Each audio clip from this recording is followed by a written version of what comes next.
so I offer 2 workshops as part of your Sacred Commerce Immersion training that's starting in the middle of February, and the info is in the link in my bio or the link in Juliana's bio.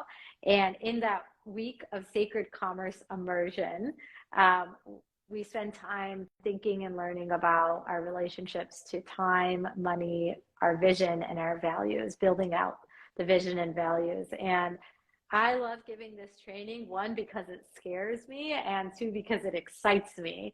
So that's like where I come to it from, but I also come to it with more and more clarity every time I offer it.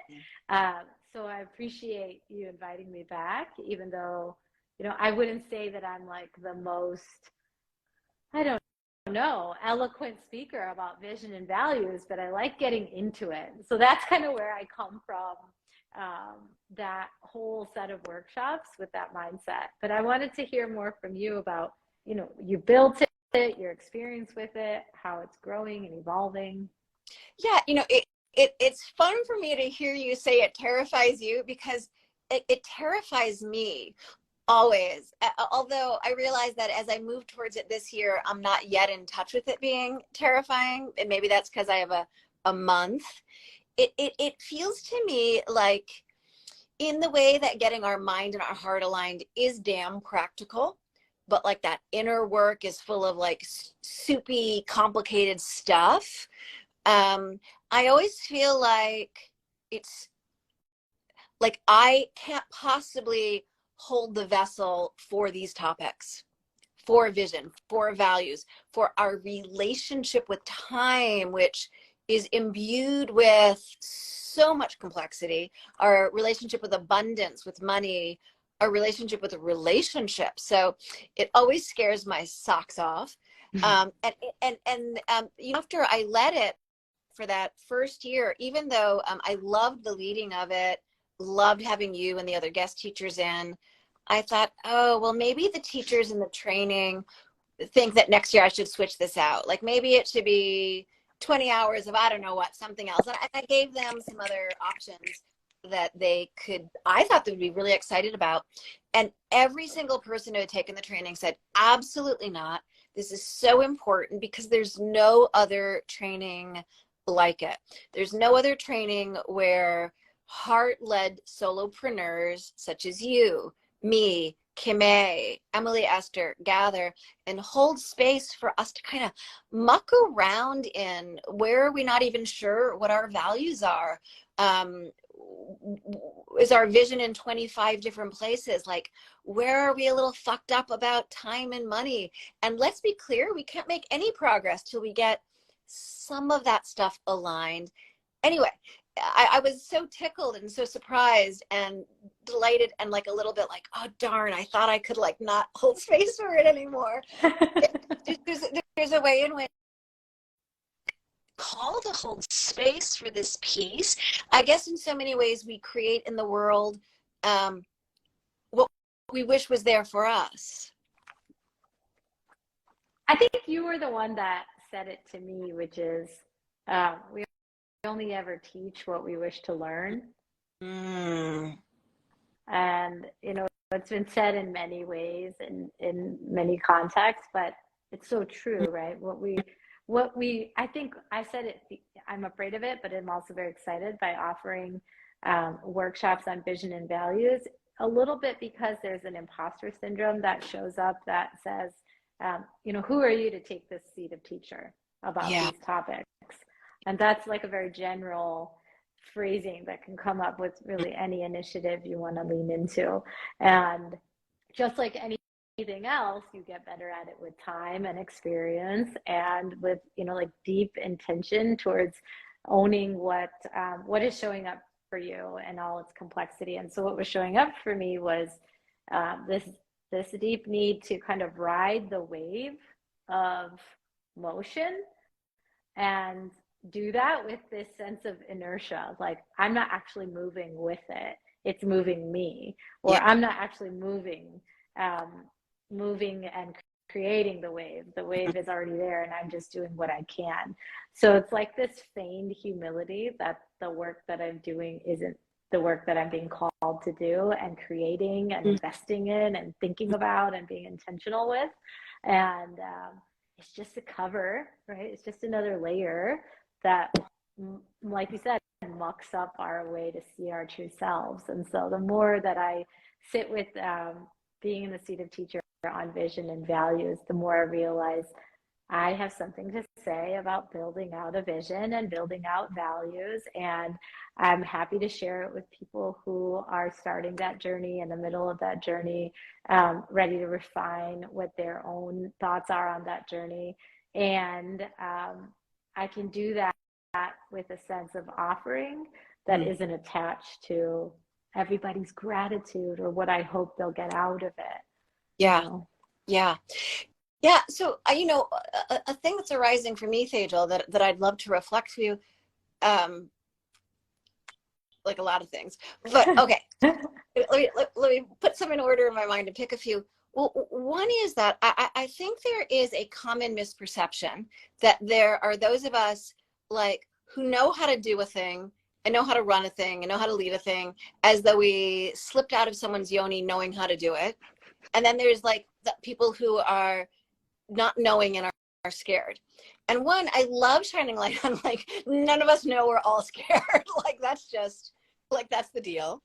And that in the vision piece, the fact that we're able to walk with you as you share your journey from when you and Jaisal conceived of the Yoga is Dead podcast to figuring out how to put it in the world to putting it in the world, and getting to hear how you shared it the first year, and then this year how really rather than staying there, you then brought it into the whole, like, how our vision evolves and what do we do when our vision evolves. And I loved it was so ferociously open-ended that you talked about that kind of space and wiggle room, like so the way that you hold that container, that you model the being in knowing and not knowing at the same time, is really inspiring for me. And I see the others in community receiving that.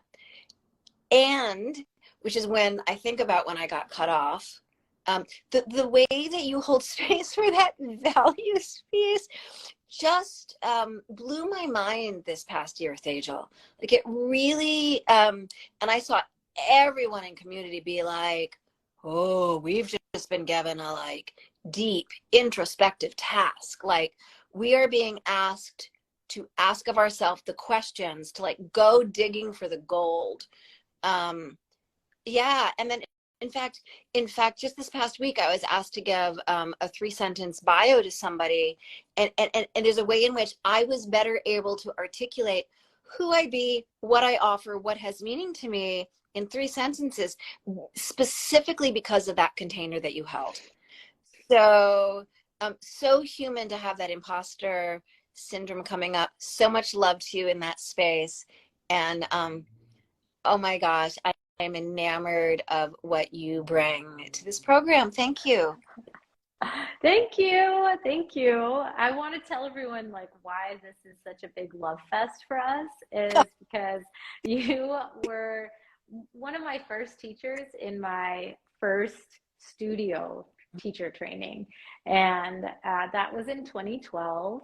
And it was at a time where I was still hoping to experience a lot of what I experienced through my cultural upbringing and exposure to yoga in the studio space. And I say that because I've come to realize and learn that however unique my experience was growing up, it can't be matched, right, in another space. And so at that time, I was like, maybe I can feel it here. Maybe I can feel it here. And I had lived in Cleveland, I had lived in Michigan, and I had been to a few studios in New York City. And then I decided to take a teacher training, and I went into the teacher training and I had that mindset, like, I'm very open to learning what it is I am signing up for. And I think there's a part of me that's still hoping to feel what I feel through my own exposure of yoga from all these years up until now. And I think when I met you, just your style and approach to teaching and listening and educating just felt like available to me, that no matter what I was seeking and whether or not I found it or didn't, um, it was the process for me of being able to meet you in that journey and realize like it's not so much about this thing I was seeking, it's about the journey itself. And we met so early in my journey of understanding yoga in the West and its application and generally how it's used. And at that time, um, I just understood that the way you practice and preach and teach about yoga felt different than all those other spaces. And so we met in 2012, and it was this magical period where we lived in a place where we could walk home together from teacher training sessions, or we could walk to teacher training together, or run into each other in the neighborhood. And that just felt like community to me. And ever since then, we've just been on the journey together in relationship and learning and growing. And you started your teacher trainings in the first year of the pandemic, is that right? Yeah. I now offer a 300-hour online yoga teacher training that's composed of 7 individual modules. And the individual modules can be taken as standalone or as part of the 300-hour. So, you know, when there was lockdown, and I think like many, we were trying to figure out what would we do, what will we do with our time and our passions and our energies. I feel so blessed. Some fellow teachers reached out to me and asked, was I doing anything online? And Sejal would be the first to tell you that, at least historically, I was one of the most low-tech humans she had ever met. And I have made great growth. So at first I was like, oh gosh, well, okay. Like, honestly, like, I guess the answer is yes. So I did a few trainings online in 2020, and then in 2021 I launched the 300-hour inclusive of the sacred commerce immersion that I'm here speaking with Tejal about today. Tejal, by the way, also steps in as guest teacher for the restorative yoga teacher training and does a super meaningful day on restorative yoga for racial and ethnic based stress and trauma. And these are just a few examples of the ways that you're just like such a key voice and leader for me and in this community. So in the pandemic, I started to lead this 300-hour. So this upcoming year will be its 3rd year. Yeah. And I think I phrased that interestingly, but this is your own living now yoga teacher training where you went high tech and you went on Kajabi, if anyone knows what that is, which I still don't even touch. And it's like fully functional coursework, downloads available. You can stay updated with all the decks from all the guest teachers in every kind of like portal for that day or that immersion. And I've seen that growth, and I think you've surpassed what I know about tech. Like I won't even go into Kajabi at this point in my life because I had an interesting experience with Kartra, and I'm like, oh, these platforms are very complex and necessarily so. So I'm super low tech in that regard. But this training is your own training that you've cultivated from what you feel people can benefit from and what you hold a lot of experience in. So I think it's just really important to note that because of your background and experience, which I was wondering if you could talk a little bit more about your journey of yoga, your areas of like passion and interest. So I come from a family of seekers. Not that everyone in my family would identify that way, but there are many people in my family who are very interested in finding teachers and learning deeply and learning about ways to uncover our oneness, even though that gets expressed in some different ways. So when I was 11, my mom began to study with a yoga teacher some might know named Amrit Desai. Some call him Guru Dev. And that man and his is unfolding as a teacher is a whole side story that's not the topic today. But in any case, and be that as it may, the blessings of mantra, pranayam, meditation, yogasana came into my home. One, because I would do some of the practice with my mom, but also watching my such a beautiful, loving person, my mom, and so profoundly disturbed by anxiety and worry. And so when I got to witness her soften and be with breath and feel the palpable in our family life as a result of these tools of yoga. I mean, of course, little 11-year-old me wouldn't have said, been able to verbalize that in that way, but oh, it made an indelible mark on me. And so, you know, it was my 20s before I found my practice. And of course, my practice is still evolving and growing. But I was about 30 when I really felt called to take my seat as teacher. And although I do really enjoy some active asana and some challenging asana, for me, diving into restorative yoga and what it teaches us about holding space for our nervous system and nourishing our nervous system and working with the breath, both breath awareness as well as pranayam.